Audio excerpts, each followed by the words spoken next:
Hello Ajinkya, कैसे हो आप लोग। आपके लोकल यूट्यूबर को सब्सक्राइब और शेयर करना ना भूलें। मैं ऐसे ही इंटरेस्टिंग वीडियोस लाते रहूँगा अपने लोकल अंदाज में।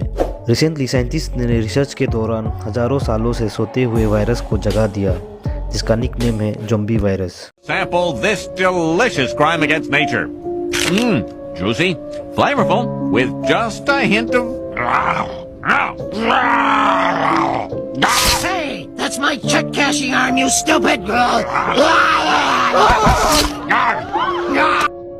ज़ॉम्बी वायरस का असली नाम है मेथुसेला माइक्रोब्स। रिसर्चर्स ने बताया कि कुछ वायरस तो मिलियंस ऑफ ईयर्स पुराने हैं। साइंटिस्ट ने वार्न किया कि बहुत बड़ा ग्लोबल पैंडेमिक कुछ सालों में आ सकता है। अर्थ की बढ़ती गर्मी यानी ग्लोबल वार्मिंग के कारण बर्फ पिघल रहे हैं। बर्फ के अंदर जो वायरस फ्रोजन था वो अब रिलीज होने लगे हैं। इमेजिन कीजिए, डायनासोर के ज़माने में कितने अजीबोगरीब जानवर थे होंगे, और उनके बॉडी में जो वायरस थे वो उसके बॉडी के साथ ही आइस में दफन हो गए होंगे। वो वायरस अगर अब ह्यूमन बॉडी में इन्फेक्ट हुआ तो उसका कोई इलाज नहीं होगा, क्योंकि कुछ वायरस ह्यूमन स्पेसीज से भी पुराने हैं जो परमाफ्रॉस्ट में दफन थे, जिसकी कभी एक्सपोजर मिली ही नहीं ह्यूमन बीइंग को। तो ये एक नई चीज़ होगी ह्यूमन सेल्स के लिए, जो कि एक खतरनाक हो सकती है। वैसे साइंटिस्ट ऑलरेडी प्रिपरेशन स्टार्ट कर चुके हैं इन सब से टैकल करने के लिए। इन लोगों ने एक आर्कटिक मॉनिटरिंग नेटवर्क चालू कर दिया, जिसकी हेल्प से ये लोग लोकेट कर पाएंगे जिस एरिया पर पहली बार इन्फेक्शन की खबर आएंगे। उस एरिया को क्वारंटीन कर देगा ताकि वायरस और लोगों तक ना फैले। वायरस के बारे में तो आप लोग पढ़ा ही होगा।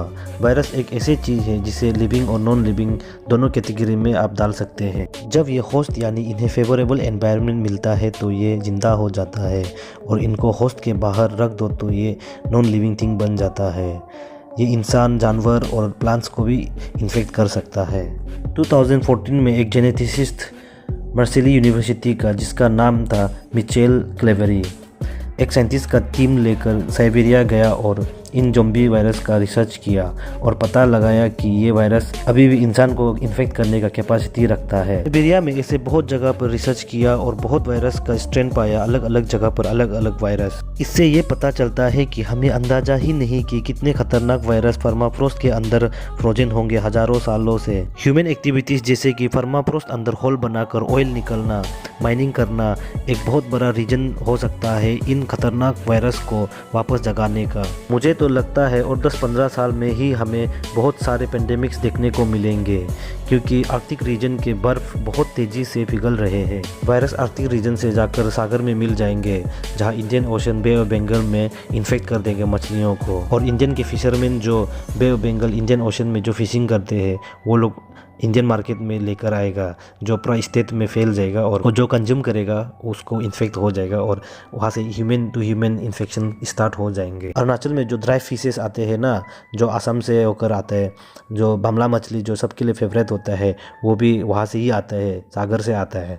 तो कहीं ना कहीं ये घूम फिर के हमारे स्टेट में भी फैल जाएगा। तो आप लोग का क्या राय है, क्या ज़ॉम्बी वायरस सच में इतना खतरनाक हो सकता है? अगर इस बार दोबारा ग्लोबल पेंडेमिक आएगा तो आप लोग का क्या प्लान है, कमेंट सेक्शन में बताना। सब्सक्राइब करने के लिए आप लोग को 1 ही सेकेंड लगता है और ये फ्री है, लेकिन ये एक सब्सक्राइब से हमें बहुत मोटिवेशन मिलता है, इसलिए सब्सक्राइब और शेयर कर देना। Thank you.